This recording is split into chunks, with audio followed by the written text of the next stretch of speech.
കൊല്ലം തെന്മല ഉറുകുന്നിൽ ശബരിമല തീർത്ഥാടകർ സഞ്ചരിച്ച വാഹനം നിയന്ത്രണം വിട്ട് മറിഞ്ഞു. തമിഴ്നാട്ടിൽ നിന്നുള്ള സംഘം സഞ്ചരിച്ച വാനാണ് അപകടത്തിൽപ്പെട്ടത്. 3 പേർക്ക് പരിക്കേറ്റിട്ടുണ്ട്. പരിക്കേറ്റവരെ ആശുപത്രിയിൽ പ്രവേശിപ്പിച്ചിരിക്കുകയാണ്. 3 പേർക്കും നിസ്സാര പരിക്കുകളെന്നാണ് അറിയുന്നത്. കഴിഞ്ഞ രാത്രി 11:15 കൊല്ലം തിരുമംഗലം ദേശീയപാതയിൽ വണ്ടി മറിഞ്ഞത്. സലീം മാലിക് ടെലിഫോണിൽ ചേരുന്നു. Salim, good morning. ഈ അപകടത്തിൻ്റെ കൂടുതൽ വിവരങ്ങൾ എന്താണ് നമുക്ക് ലഭിച്ചത്? ഇന്നലെ രാത്രി 11:15 ഈ അപകടമുണ്ടായത്. കൊല്ലം തിരുമല ദേശീയപാതയിൽ ഉറുകുന്നിൽ വെച്ചാണ് അയ്യപ്പ ഭക്തർ സഞ്ചരിച്ചിരുന്ന മിനി ബസ് മറിഞ്ഞത്.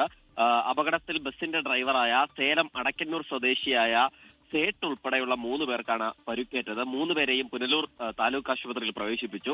ബസ്സിലെ മറ്റ് യാത്രക്കാർക്ക് കാര്യമായ പരിക്കില്ല. നിയന്ത്രണം വിട്ടാണ് ഈ ബസ് മറിഞ്ഞത് എന്നുള്ളതാണ് മനസ്സിലാക്കുന്നത്. അവിടെയുള്ള വളവുകൾക്കിടയിലായി ഈ ബസ്സിന്റെ നിയന്ത്രണം നഷ്ടപ്പെടുകയായിരുന്നു.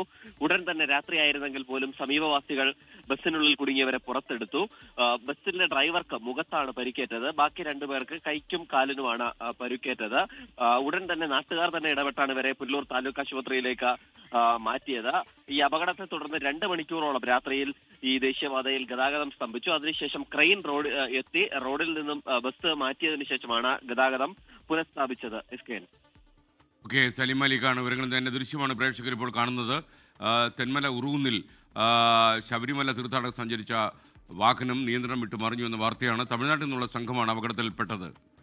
ലോകത്തെവിടെയായാലും ഏത് സമയത്തും 24 വാർത്തകളും ഓഗ്മെന്റഡ് റിയാലിറ്റി പാക്കേജുകളും എക്സ്പ്ലെയിനറുകളും വിശദമായി കാണാൻ ഞങ്ങളുടെ യൂട്യൂബ് ചാനൽ നിങ്ങൾക്ക് സബ്സ്ക്രൈബ് ചെയ്യാം.